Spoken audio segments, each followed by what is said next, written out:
Hi, this is Frank Dill. And I'm Mike Clary. And we do the Frank and Mike radio show on KNBR in San Francisco. And now for the International Video Network, we invite you to take a video visit of San Francisco, an enchanting city. One of the most romantic cities in the world. Less than 50 square miles of actual area, yet larger than life. From sea level to hills pushing clouds about at 1,000 feet. As one local said, it's small enough so you think you know everybody, and big enough so you don't. It all started tens of thousands of years ago when the glaciers melted at the end of the Ice Age, inundating most of California, with the Golden Gate acting as the only outlet. Incredible hydraulic forces then carved the basin that now houses the San Francisco Bay, all 450 square miles of it. But the first ship didn't sail into the bay until 1775, piloted by Lieutenant Juan Manuel de Ayala. Ayala was the first to see the possibilities of the city that was never a town. It became official in 1850, right on this very spot, when what the Spaniards called Yerba Buena became the city of San Francisco. Now Portsmouth Square, in the heart of Chinatown. This 12-foot granite statue represents the patron saint of the city, St. Francis of Assisi. Since 1955, it has stood before the Longshoremen's Hall at the entrance to the waterfront. Name a delicious creature from the sea, and you can taste it here at Fisherman's Wharf. Oh, and of course, we have to mention our world-famous sourdough French bread, the best in the civilized world. The natives claim that fog accounts for its unique taste. Be that as it may, a loaf of bread, a jug of wine, and a whole cracked Dungeness crab. What a way to spend a day by the bay. And down away from the original wharf is a new waterfront complex with an old-fashioned look, Pier 39. Built over the bay, this 45-acre village houses shops and restaurants, 3 outdoor stages, a double-deck carousel, and street entertainment for all ages.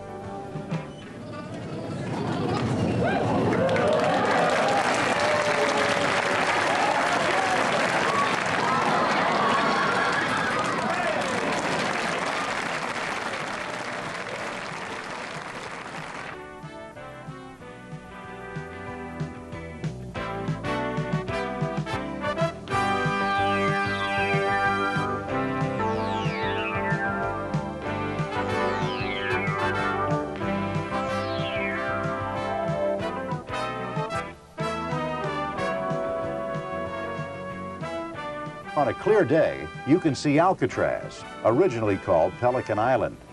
It was the imposing home of some of the most notorious criminals. Al Capone, Robert Strauss, better known as the Birdman of Alcatraz, and other guests referred to it as the Rock, a perfect name for a prison surrounded by rough water and sharks. Although sharks larger than 2 feet seldom inhabit these waters, the fact is, the prison staff created this rumor and the inmates were afraid to test its accuracy. Leave it to San Francisco to turn something old and worn out into something new and practical. Like this old brick building, now a square block shopping and dining area known simply as the Cannery. You're doing it the wimpy way. I want to see it the man's way. I like being a wimp.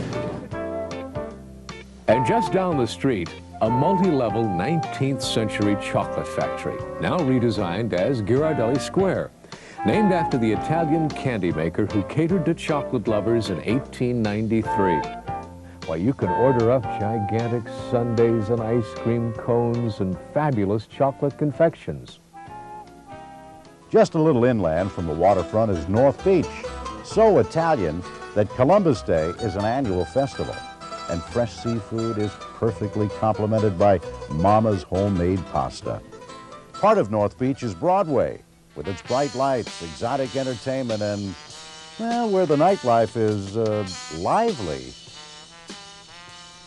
San Francisco is made up of numerous distinctive neighborhoods, centered around special streets with their own distinctive personalities, like the crookedest street in the world, Lombard Street, designed originally for horse carts to maneuver down the steepest hill in town. Skateboards are welcome, only if you dare. And Montgomery Street, heart of the financial district, where the names of the games are banking, insurance, international commerce, high finance, and headquarters for the largest bank in the world. That polished black stone at the base of the Bank of America building is sometimes referred to as the banker's heart. The center of San Francisco chic is Union Street, famous for antique shops, high-fashion boutiques, and unique places to eat, drink, and socialize. The house that Irish Coffee built, and one of the city's oldest gathering spots, is the Buena Vista Cafe, known locally as the BV.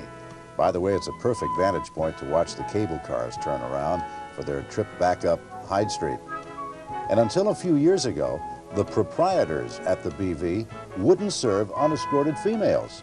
Well, thank goodness the times have changed. However, I'm still unescorted.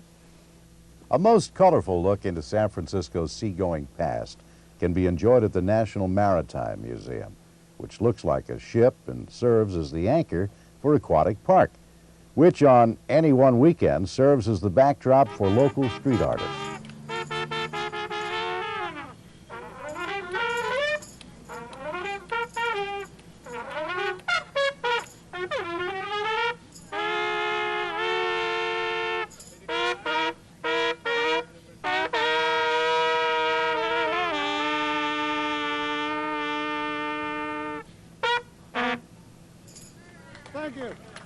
Some sail for fish, some sail for pleasure, and some just laze around the Marina Green and dream of the good ship anything.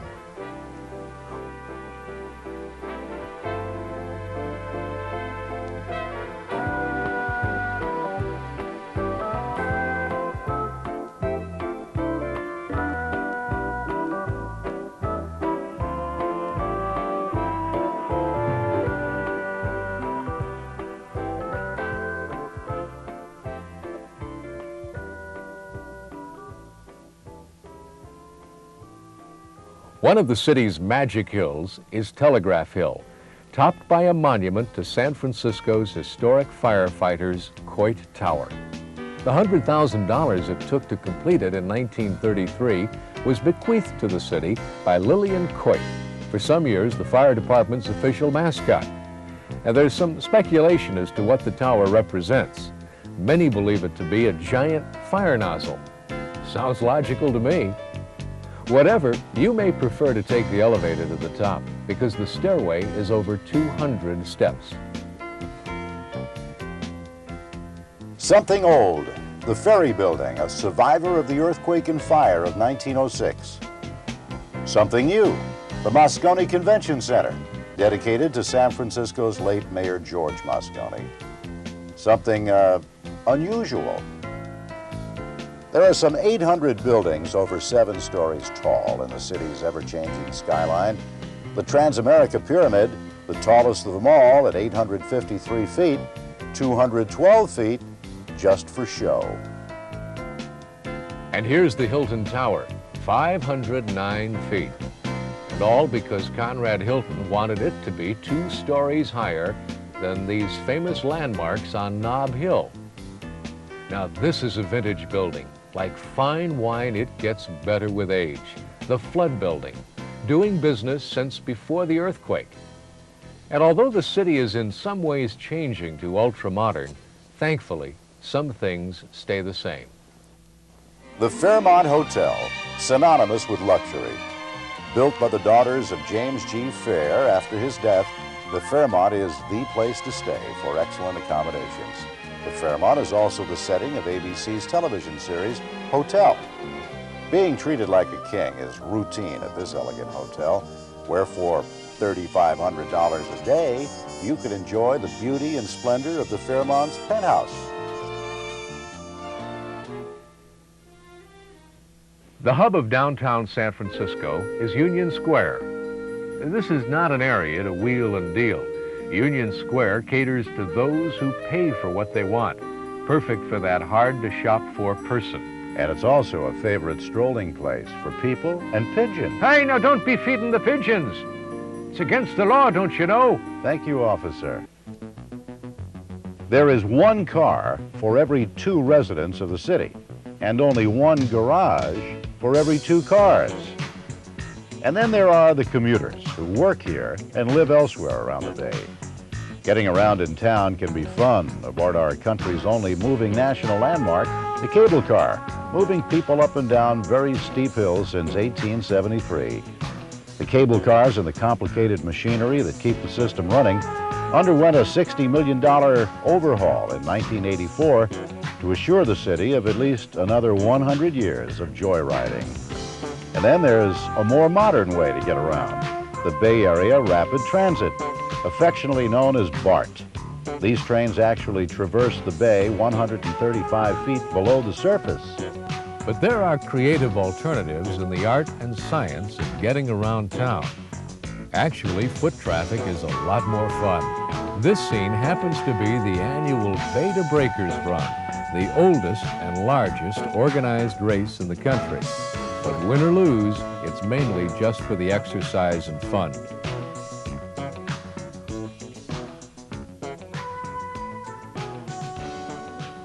And here's one of our historical moving landmarks, Walt Stack. I'm 77 years old. Just growing boy. I started running at 58. I wanted to improve my stamina for swimming, you know, and I understand it. Running improves the stamina for anything involving the lungs. So I run 17 miles a day, and I've got in 55,000 miles. That represents 20 years of running, and I've run the Western States 100 and 115 marathons, you know, and 15 50s and 3 100s. Well, I get up in the morning and jump on my bike after I read the morning paper. Bike down here, that's about 6 miles. It takes me about 45 minutes to an hour. Then I take a run that takes me about 3.5 hours to Sausalito and back, 17 miles. I take a short swim, a half hour. I used to swim an hour, but cut it down to a half hour. So, but then I'm just about finished. I've put in about 6 hours or so a day, just taking care of myself. And then there are the culture centers of the city. Home of the lively arts, opera,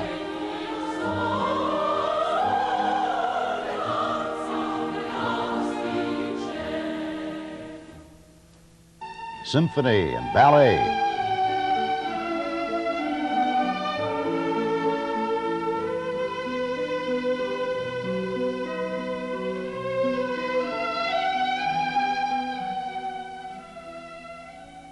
also jazz, pop, country, and yes, rock of all varieties.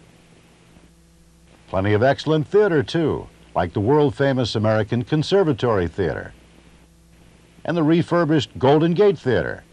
The city's main artery is Market Street. Now, if people watching appeals to you, chances are you'll see someone on Market or on one of the cross streets along the way that you haven't seen before. Here is an ornate intersection, and as soon as you pass through, you've entered exotic Chinatown. This is the Oriental Marketplace. More Chinese culture, food, artifacts, and Far Eastern history than you can find anywhere outside of Asia. This is one place where firecracker laws are winked at, on Chinese New Year and the annual Dragon Parade. Reflecting our contact with the exotic East is Japantown, complete cultural center and shopping mall. And here one can shop, try out chopstick techniques, and enjoy an authentic Japanese bath and massage. One of our most colorful assets, of course, is San Francisco's Painted Ladies. These individually handcrafted Victorian homes are colorful and still much sought after. Very San Francisco.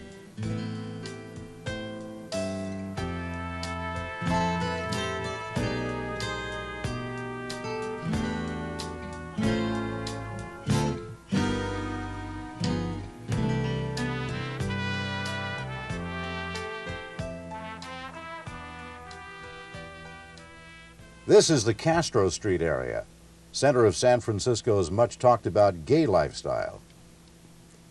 Now let's talk about food. Oh, it's about time. Glorious food. Wonderful food. Delicious food. Do you know in San Francisco we have more than 4,000 restaurants, cooks, and master chefs who creatively serve food up in an array of culinary styles. Buffalo stew at Tommy's Joint. French food in delicate sauces at Ernie's. Fish and chips at the Edinburgh Castle. Mahi-mahi at Trader Vic's. Or just have a giant burger and fresh ground coffee at Enrico's Sidewalk Cafe.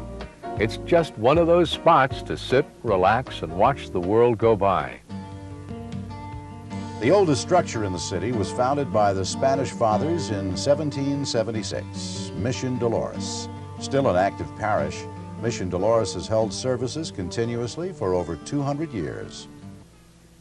Perhaps the grandest view of the city is from Twin Peaks.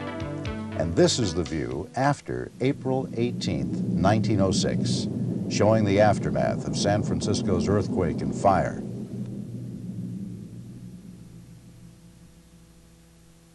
Four-fifths of the city was leveled. Most of the damage was from the fire, which burned for 3 days after the quake, and the unsuccessful efforts by the U.S. Army to control it through the use of dynamite. The fire department's heroic efforts were hampered by low water pressure caused by broken water mains, later found to have been below standards, a result of the pervasive construction graft of the period. In a matter of a few weeks, the rebuilding of the city was well underway, thanks to the hard work, enthusiasm, and optimism of its most loyal citizens. The earthquake and fire, a natural disaster, and an extraordinary rebuilding by the city that never was a town.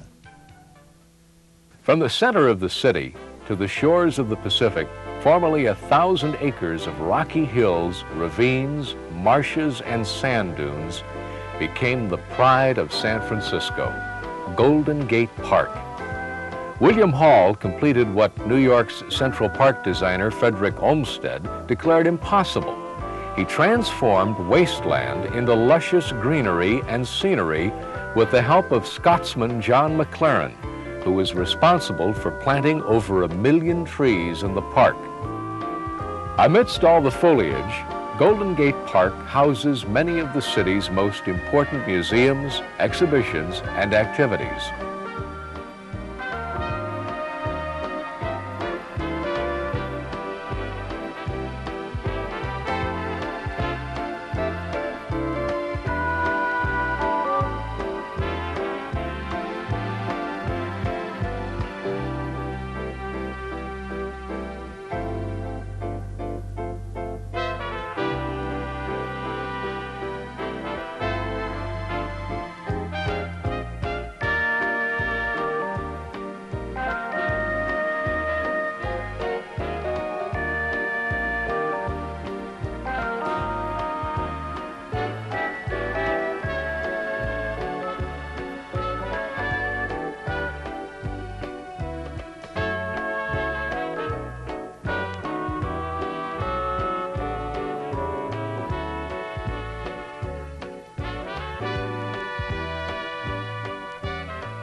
The westernmost edge of the city is Ocean Beach and the Seal Rocks, just off the shore. For a closer look, drop in a coin. See if you can tell the difference between a seal and a sea lion. Sutro Heights, over 200 feet above the Pacific.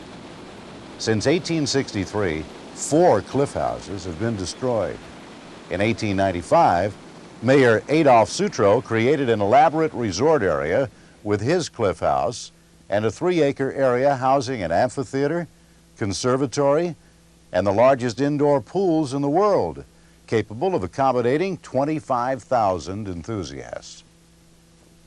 Destroyed by fire in 1952, the oceanside elements have given the ruins an ancient appearance. Hidden away in the city's perimeter is the Palace of the Legion of Honor, a fine arts museum commemorating French-American friendship.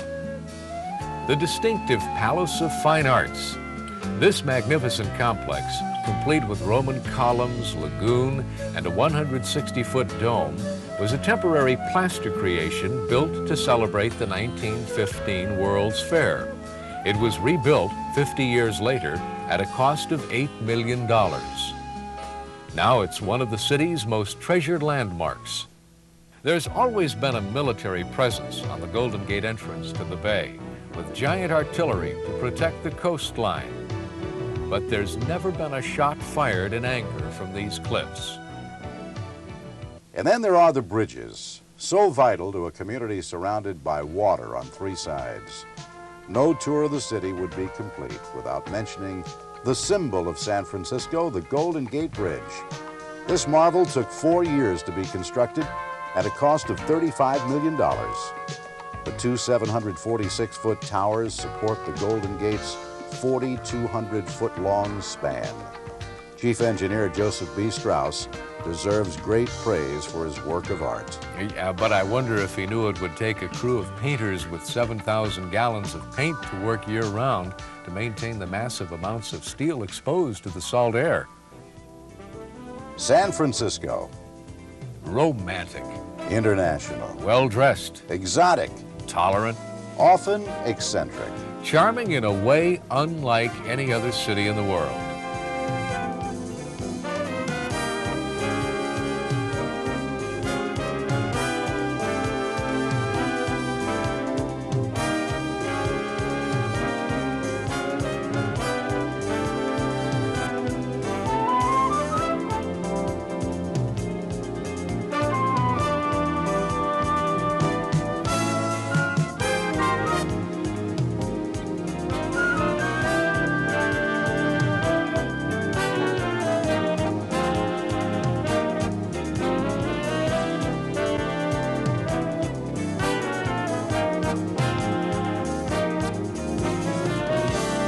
San Francisco, the enchanted city in the heart of the Golden State.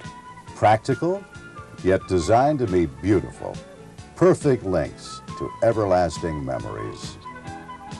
Now that you've enjoyed the grand tour of the city, you should know that there is much more to see on and around the bay.